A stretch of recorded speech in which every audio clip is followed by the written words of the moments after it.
Welcome to part 2 of programming an Air native extension with Flash Builder and Eclipse. I'm your host, Nick Kwiatkowski. This video is going to assume that you've already watched part 1 in setting up your environment for creating an Air native extension for Windows using Eclipse and the CDT environment. The first couple things we're going to be talking about in this video include setting up the proper includes within your DLL, declaring your public interfaces, programming the required functions, and programming a sample function to return data to Air. Essentially, this part of the video is going to create your DLL file, which you'll later on package into the actual A&E file and your library file that will be used within a Flash Builder. The next video after that will be showing how you consume that A&E file into your actual Air application. So let's begin. We've left off from our last video where we created a sample header file and a C++ file. These are currently empty applications, or empty files, which we're going to populate with pretty much everything we need for our A&E. So the first thing we're going to do is we're going to set up our includes. We're going to start with our header file, and in the middle of the file we're going to go create a couple spaces here, and we're going to make sure we include our flash runtime extensions.h file. This is the file that earlier we copied into our Project Explorer and will become a part of our application. Again, the .h file, we removed the Win32 section so that we're always including the standard the std inh or int.h file. So start off by doing include, and we're going to say flash runtime extensions.h. Now this right here will include this file that is currently in the base or the root of our project. If you've moved it somewhere else, make sure you update the properties or the file name properly. We're going to go do a quick comment here, import the Adobe headers so we can program our A&E. So now we've included this, and we're going to have a little error message here saying that it doesn't know exactly what's going on. But that's okay. We're now going to go into our actual C++ program, or our C application, and we're going to include that exact same file. So we're going to go include flash runtime extensions.h. Flash extensions. Helps if I spell that properly. There we go. A couple other things that we're going to have to include are the stdlib.h, so that we have access to all the standard libraries. And we're also going to want to include our header file as well. Include sample ane.h. This will link our header file with our main application file. The next thing we're going to want to do is declare our public interfaces. So in order for the A&E, essentially Flash to connect into our A&E, into our DLL, we have to export two functions so it can access it. This is essentially the same as creating public functions when you're working within Flash or within Flex. So essentially what this is doing is you are creating a way that the Flash runtime can dip into this DLL, and then you have access to those two functions. The two functions by the documentation of Adobe you need to have an initializer and a finalizer. Now I've created a set of snippets so that I don't have to type these in every time, because every A&E I'm doing have the exact same two functions. You only need these two functions. You can export other functions if you wish, but you must have these two functions. So these are the functions as they are right now. I'm going to go into them in just a little bit of depth here. So we have DEL, DECL spec, Dll Export. This essentially says that tells the compiler that we want to export the this particular function that will exist in our C file as something that we want exported in our DLL. So DLL, in the header file of the DLL, the Flash player can find it. It's not going to return any type. It's going to be of type initial. The name is going to be a initializer, and we're going to take in ext data and then a bunch of other stuff that is required by the Flash player. We do the same thing for the finalizer as well. So the finalizer is essentially going to be our destructor when Air no longer needs or feels that it no longer needs our DLL file. This function will be called when essentially you have the opportunity to clean stuff up. So you can do, let's say, close files, close COM ports, do really whatever you need to do to clean up so that you're not leaving open hooks all over the place, and so everything can be properly garbage collected. So pretty much our header file is now complete. These are the only two functions that we need to let the world know that we have. Everything else is going to be internal within our C application. These particular, the ext data, the FRE context initializer, and the finalizer, we're going to get into a little more depth here, but this is the signature that is required in order for the Flash player to work with this DLL file. It cannot be any different. So let's go into our C application, and we're going to go set up essentially the two functions that are required: the initializer and then the finalizer. So again, I have a snippet set up because these functions are pretty much always the same. So here we go, and we have the initializer, which again takes in the ext data. This would be any data that we can seed our DLL file with.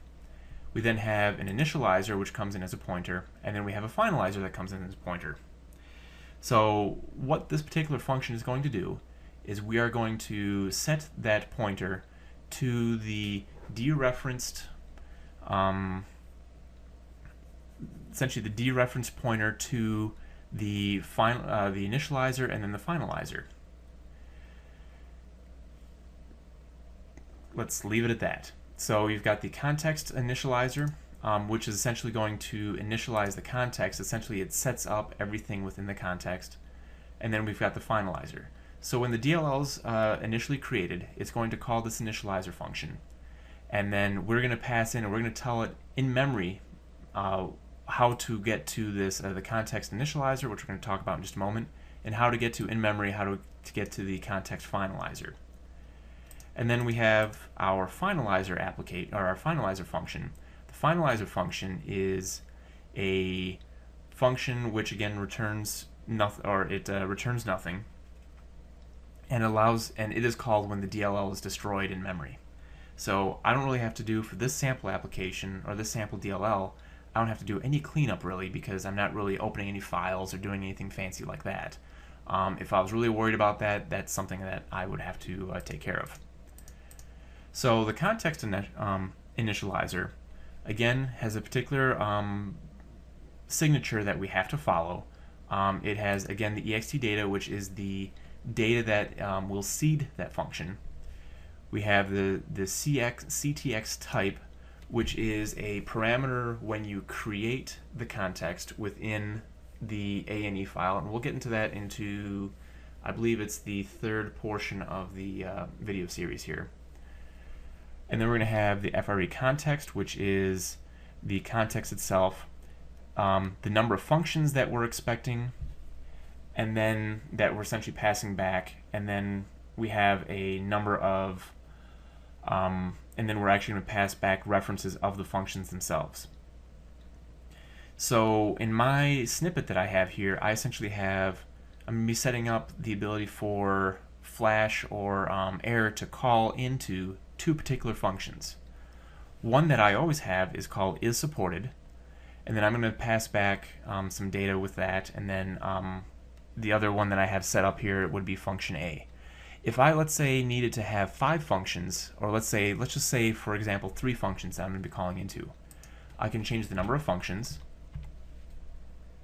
I can say get test string is one of the functions I'm going to be passing back. This is essentially, I'm setting up an array of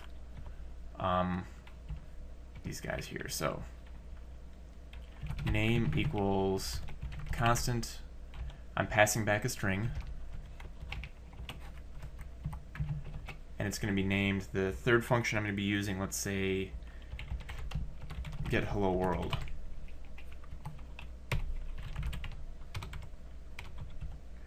Pardon my typing here. Function data equals null, and function equals the referenced pointer to another function that I'm going to be doing. So let's say get hello world, and we'll update this first one here to say get test string. So you'll notice when I hit save on here, I have 3 errors right now.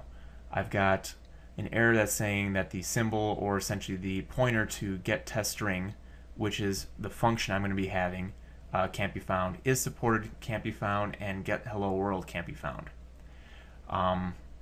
That is something that we are going to be programming here in just a moment. So one of the things I am going to include here as well is the string library, because I will need that. By the way, if you need additional libraries, please feel free to add them in. String.h, so I can deal with simple strings and things like that, not have to worry about getting all the stuff. So when the context is initialized, and by the way, I can actually have multiple contexts within a DLL. So if let's say, for example, I have a DLL that worries about let's just say worries about getting contacts from Outlook. I can have a person, I could have a group as different contexts, and then those can do different things, but I can still have them encapsulated within the same DLL. That allows me to make essentially like 2 DLLs that do the same thing. I mistyped this over here. Okay. So the first thing I'm going to do is I'm going to create a new function that is for the get is supported. Now, Adobe recommends that every A&E has, and every A&E context has a get supported function. So again, I've got a snippet over here that helps with my signature, so I get the signature properly. Obviously, I don't want my function as the name. I'm going to have is supported. Now, is supported. There we go. So you'll notice right away that the error for the pointer, the dereference pointer to is supported, now goes away. So essentially what's going to happen is, what happens is I'm actually passing the memory space for this function here, or for, let's say, is supported, back to air, so it knows how to call these things directly and not necessarily by name. Again, I have a particular signature that I'm required to have. Function data is one of the options, the context that is passed back to me, and then a set of arguments. The set of arguments would be an array of every argument that I send in from air to here. So I can say, for example, if I want to get contacts by name, I can pass in a string that is, the search string or something similar to that. That's not necessarily what I'm going to be doing right now, but I am going to set up my is supported. So, for example, I can go and I'm going to say pass back true for is supported anytime that I call this. So I'm going to do a very quick uint32t is supported in this OS equals 1. 1, of course, means true, 0 means false. And then I'm going to do FRE new object from bool. And actually, let me show you code completion from this as well. So because I'm passing this in essentially from a boolean, I'm going to say is supported in this OS, because I've already set that to 1. That should be true. And then I have to pass back this result. So earlier I've already set up a new object with the name of result. I set up another new object that says is supported in this OS equals 1, which in my case is true, or which means true, and then essentially I'm going to stuff the result, or the is supported in this OS, which is true, into that result as a new object, and then pass that back to error. So essentially what that does is it creates an object that error knows how to deal with, so ActionScript knows how to deal with. That's what that FRE object. So think of that as just an object with an error. You create one in memory, you work with a whole bunch of stuff within C, and then you essentially cast the C object type into the object type from error in ActionScript, and then you pass that back. So in error, if I call the is supported, I'm going to get back true. That's what this function does. I'm going to set up 2 more functions here to take care of the other 2 functions that I've already set. So get test string and then get hello world. Again, I'm going to just double click so I can get my function, or my snippet here, so I can get the signature properly. So I'm going to say get test string, and I'm going to do another one here, get hello world. You will notice that I have these functions first and not last. Order that you declare functions is important in C. In case you forget about that, you'll get weird error messages if you move those functions in the back because they haven't already been addressed in memory by the time that we have these functions set up. So the order of these functions is pretty important, but you'll get error messages to that effect if you don't put them in the right format. So I'm going to set up just a really quick string here to send back test, and then another one for hello world. I'm going to say const char type string, or with a name string, equals this is a test string from A and E.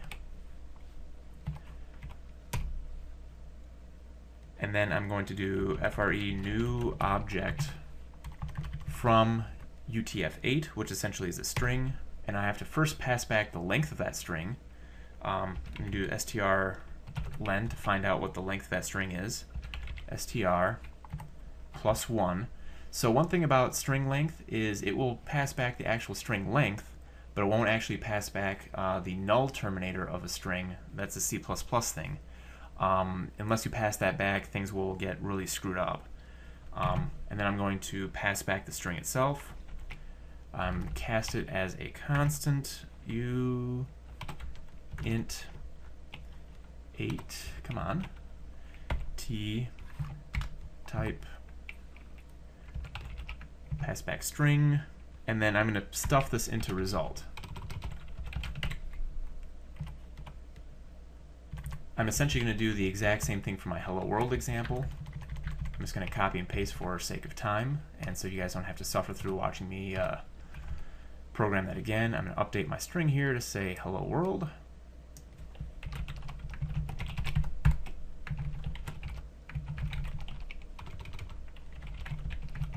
Say hello world, this is your DLL talking. So I'm going to save this file, and our DLL is pretty much done. We should notice that on the left hand side here we no longer have any errors. Again, if I go to the problems tab, I don't have any errors. From here I can go and compile. So I can go to project, build all, and you should see in the console something's not right.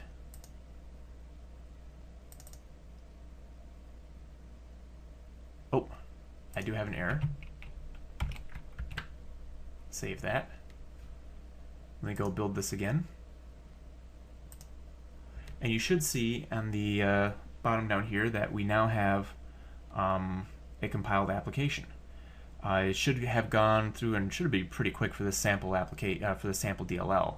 But GCC is called, and we get out a file in our debug folder, libsampleane.dll. If I open this up, you'll see all the header files and all that crap that that get compiled in here. But most importantly, when you drop the sampleane.o, which is our object file, which ends up becoming our DLL, you'll notice all our function types, or all of the functions that are included within that object.